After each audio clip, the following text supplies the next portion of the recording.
வணக்கம் நண்பர்களே. ட்ரெக்கர் வாகனத்தை பற்றி உங்களுக்கு தெரியுமா? இந்துஸ்தான் மோட்டார்ஸ் 1970களில் அறிமுகப்படுத்திய வெகுஜன பயன்பாட்டிற்கான மற்றும் உறுதிப்படையான மாடல் வகை வாகனமான ட்ரெக்கர்-ஐ உற்பத்தி செய்தது.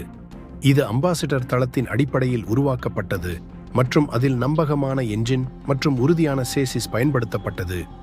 இந்த வாகனம் இந்தியாவின் கிராமப்புற மற்றும் சந்தைகளில் போக்குவரத்து மற்றும் பயணிகள் இயக்கத்துக்கான பயன்பாட்டை முனைவதற்காக வடிவமைக்கப்பட்டது. இந்துஸ்தான் மோட்டார்ஸ் ட்ரெக்கரின் முக்கிய அம்சங்கள்: 1. என்ஜின். இது அம்பாசிடரின் என்ஜினை பயன்படுத்தியது. இது நம்பகமானதும் பராமரிக்க எளிதாகவும் இருக்கும். 2. வடிவமைப்பு.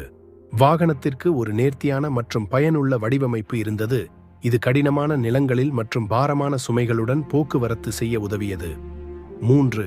இருக்கை. பயணிகளுக்கான அல்லது சந்தை பொருட்களுக்கு இடமளிக்கும் பலவித அமைப்புகளை இது கொண்டிருந்தது. 4. திடமாக்குதல்.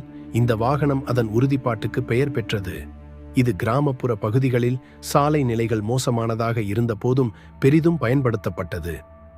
ட்ரெக்கர் ஒரு காலகட்டத்தில் பிரபலமாக இருந்தது, ஆனால் புதுப்பிக்கப்பட்ட பயன்பாட்டு வாகனங்களுடன் மற்றும் SUVகள் சந்தைப்படுத்தப்படுவதோடு அது படிப்படியாக சந்தையில் முக்கியத்துவத்தை இழந்தது. பின்னர் இந்துஸ்தான் மோட்டார்ஸ் அதன் உற்பத்தியை நிறுத்திவிட்டது. ஆனாலும் ட்ரெக்கர் பலருக்கு நினைவூட்டலான வாகனமாக உள்ளது.